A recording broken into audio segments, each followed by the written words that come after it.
Biješe to davno, ali dobro. Uostalom, kao i svi drugi, i ja se sjećam svoje prve ljubavi.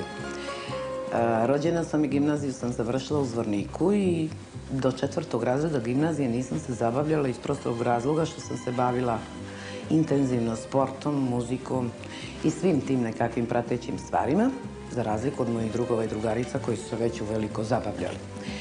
I jedan put ovako kroz Zvornik pukne priča, kao bomba pukne i jao, došao nekakav stomatolog i sve moje drugarice, kompletna gimnazija poludila za njim. Sve što je žensko poludilo za njim. Sjećam se jedne komšinice koja kaže, jao, ja tata sam, imam 2 djece, ali sve mi dala da budem s njim. I ja nikako čovjeka tog vanzemaljca da sretnem, da vidim, to mora da je neki vanzemaljac, dok je tako sve poludjela za njim. I vraćamo se iz škole i odjedan put panika, jao, evo ga. Pogledamo čovjeka, nije vanzemaljac. Najnormalniji čovjek hoda na 2 noge, sve ima kao i svi drugi, ništa naročito. I to je prošlo i ja sam išla na jedan trening za košarku u školu, u našu školsku salu, gimnazijsku. I taj vanzemaljac, to čudovište, priđe meni, pa nešto ovo, pa ono, i sad meni se uopšte u startu nije dopao, ali sam sva važna jer su sad svi vidjeli da on prišao meni i da on nešto tu bi kao da priča sa mnom, pa me doprati u salu, pa da ja njega ispratim iz sale, pa on mene doprati ponovo u salu i tako jedno 10-ak puta, a ja svo vrijeme pratimo se tamo ali ja gledam da li mene dobro vide da je on sa mnom. I iz tog nekakvog razloga krenem ja da se s njim zabavljam praktično i ne znam šta to znači, kako će to i šta će to biti. Da skratim, uglavnom ja sam sa tim stomatologom, sa tim čudom zabavljala se godinu dana. Zavolim ga, užasno ga mnogo zavolim. I to je bila baš ona prva, prava, divna, velika ljubav.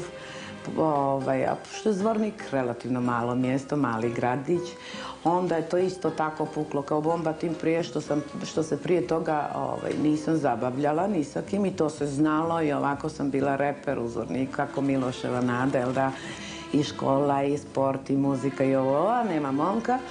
I normalno kad smo se nas dvoje počeli zabavljati, onda je i došlo to do tate, uglavnom sam popila tako žestoke i strašne batine, jer je to za njemu bilo strašno, za Boga više. On nema ćerku koja se ne zabavlja, tih batina se sjećam i danas i sjećat ću ih se dok sam živa.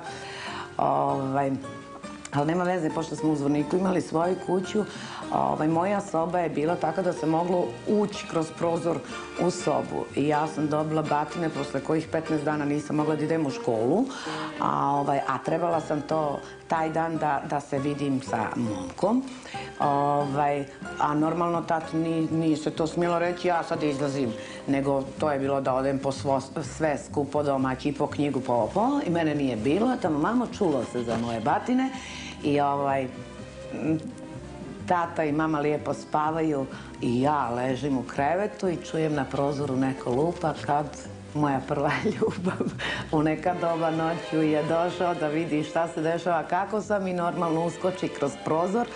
A tako strog tata kakav jeste, tu je u kući, to je bio haos. Mama sutra dan kad sam joj rekla i kad je čula, pala u nesvijest od straha šta se moglo desiti da je tata slučajno ustao, navratio kod mene u sobu i tako dalje.